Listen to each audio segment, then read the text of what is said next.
Hello everyone, আসসালামু আলাইকুম। Bangladeshi blogger Mitu channel থেকে আমি মিতু আমার আরও একটি নতুন ব্লগে আপনাদের সবাইকে স্বাগত জানাই। যে যেখান থেকে আমার আজকের ভিডিওটি দেখছেন, আশা করি আল্লাহর রহমতে সবাই ভালো আছেন, সুস্থ আছেন। আলহামদুলিল্লাহ, আল্লাহর অশেষ রহমতে আমরাও ভালো আছি, সুস্থ আছি।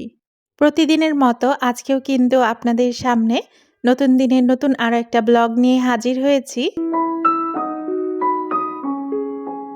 আজকে কিন্তু আপনাদের সাথে শেয়ার করেছি সন্ধ্যায় আমি কি কাজ করে রাখলাম। এই কাজগুলো করে রাখলে সকালের কাজের চাপ কিন্তু অনেকটাই কমে যাবে। আমি কিন্তু এখন আমার সন্ধ্যার নাস্তাটা বানিয়ে নিচ্ছি। শুধু আমার না, আমার এবং আয়নের দুজনেরই। আজকে কিন্তু আমরা মা ছেলে ওটসের চাপড়ি খাবো। বাসায় দীর্ঘদিন যাবৎ বেশ কিছু ওটস থেকে গিয়েছিল, ওগুলো আর খাওয়া হচ্ছিল না। সকালে যেহেতু আমরা কেউই ভারী নাস্তা খাই না, আর আয়নকে তো সকালের নাস্তায় রুটি অথবা পরোটা দিই, তাই এভাবে চাপড়ি বানিয়ে খাচ্ছি যেন শেষ হয়ে যায় ওটসটা তাড়াতাড়ি।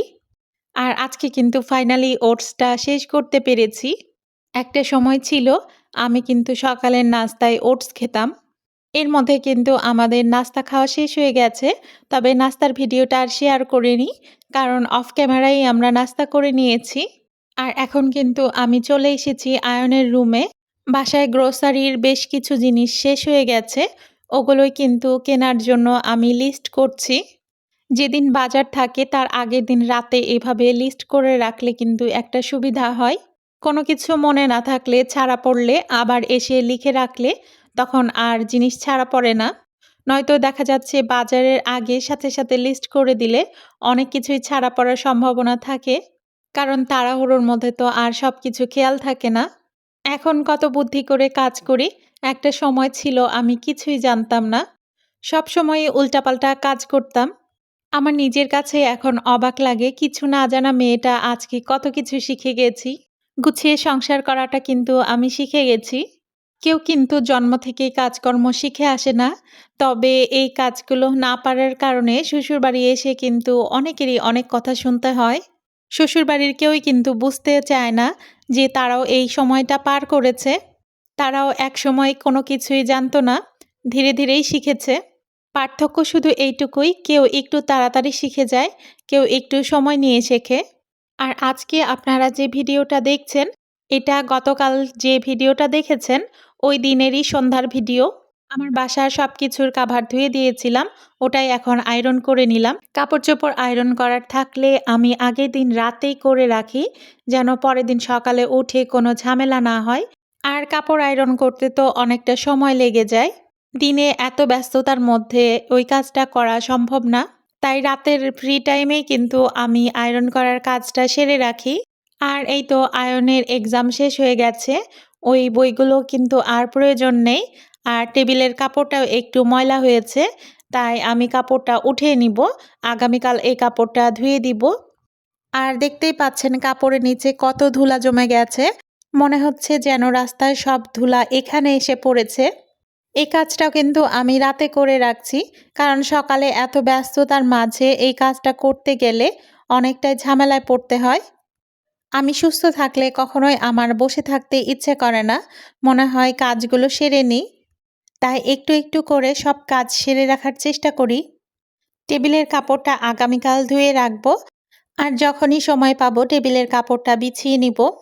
আয়নের রুম থেকে এখন কিন্তু আমি চলে এসেছি আমাদের বেডরুমে।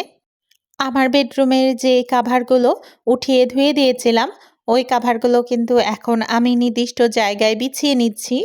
আজকে ভিডিও শুরুতে কিন্তু আমি আপনাদের কাছে আমার কমন অনুরোধটা করতে ভুলে গেছি, তবে এই পর্যায়ে এসে করে নিচ্ছি। প্লিজ প্লিজ একটা লাইক দিয়ে আমার ভিডিওটিকে কন্টিনিউ করবেন। আর ভিডিওটি দেখতে দেখতে ভিডিওর সামান্য কোনো অংশও যদি ভালো লেগে যায়, তাহলে অবশ্যই আমার চ্যানেলটিকে সাবস্ক্রাইব করে রাখবেন, আর পাশে থাকা বেল আইকনে প্রেস করে রাখবেন, যেন আমি এই টাইপের নতুন ভিডিও দেওয়ার সাথে সাথেই আপনাদের কাছে নোটিফিকেশান পৌঁছে যায়, আর আপনারা আপনাদের সময় সুযোগ মতো দেখে নিতে পারেন। আর আজকে ভয়েস দিতে গিয়ে বেশ সমস্যায় পড়তে হচ্ছে, ঠান্ডা লাগার কারণে মাঝে মাঝে ভয়েসটা কেমন যেন হয়ে যাচ্ছে। আশা করি বিষয়টা ক্ষমাসুন্দর দৃষ্টিতে দেখবেন। আমার মনে হয় সবারই কিন্তু এই সিজনে এরকম বাজে পরিস্থিতিতে পড়তে হচ্ছে। সবকিছুর কাভার বিছানো হয়ে গেছে। এখন আমি শোপিসগুলো যার যার নির্দিষ্ট স্থানে রেখে দিচ্ছি।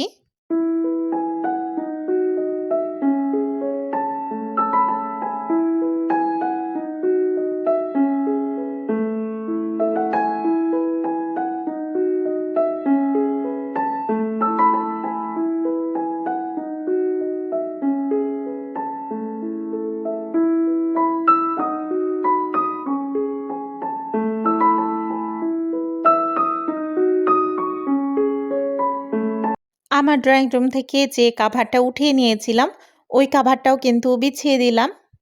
এই কাজগুলো করতে কিন্তু অনেকটাই সময় লেগে যায়। তাই এই কাজগুলো সকালবেলা যদি করি, তাহলে অন্যান্য কাজের দেরি হয়ে যাবে। আর সকালে যেহেতু রান্নাবান্না সহ অনেক কাজকর্ম থাকে, ওগুলো ছেড়ে দিয়ে এই কাজগুলো করতে গেলে কিন্তু একটু বিরক্তই লাগে। তাই আমি সবসময় চেষ্টা করি যতটা পারা যায় রাতের বেলা কাজ এগিয়ে রাখার।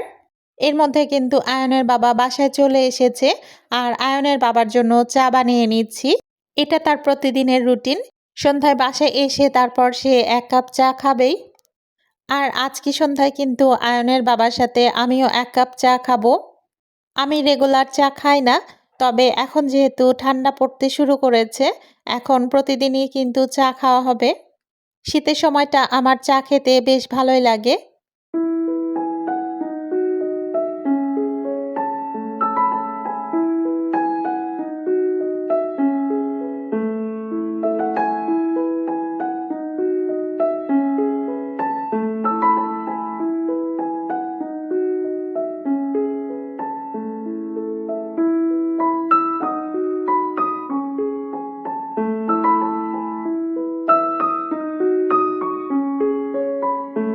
এখন যেহেতু অতিরিক্ত ঠান্ডা পড়েনি, তাই কিন্তু আমি ফ্লাক্সে করে পানি গরম করে রাখছি না। অল্প করে মাঝে, মাঝে জগের পানির মধ্যে গরম পানি মিশিয়ে দিচ্ছি। আর সন্ধ্যা থেকে কাজ করতে, করতে কিন্তু এখন আমার অনেকটা ক্ষুধা পেয়ে গেছে। আর রাতে যেহেতু ভাত খাবো না, তাই একটু শসার সালাদ করে নিচ্ছি। সাথে একটা ডিম পোস্ট করে নিব। আর সাথে যে তরকারি আছে ছোলার ডালের, ওটাই খেয়ে নিব।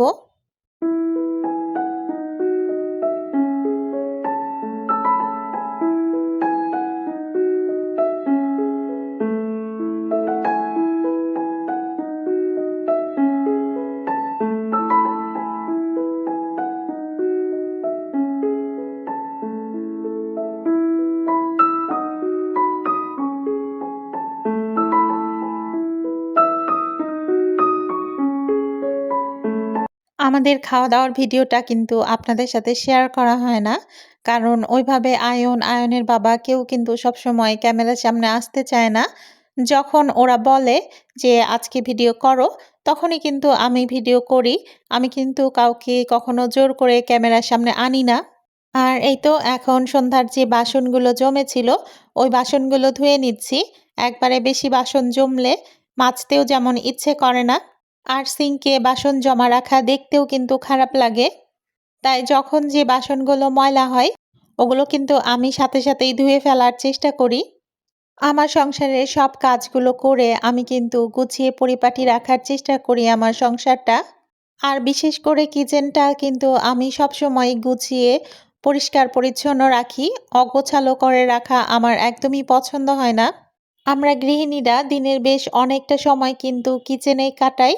তাই কাজের জায়গাটা এলোমেলো থাকলে একদমই কিন্তু কাজ করতে ভালো লাগে না।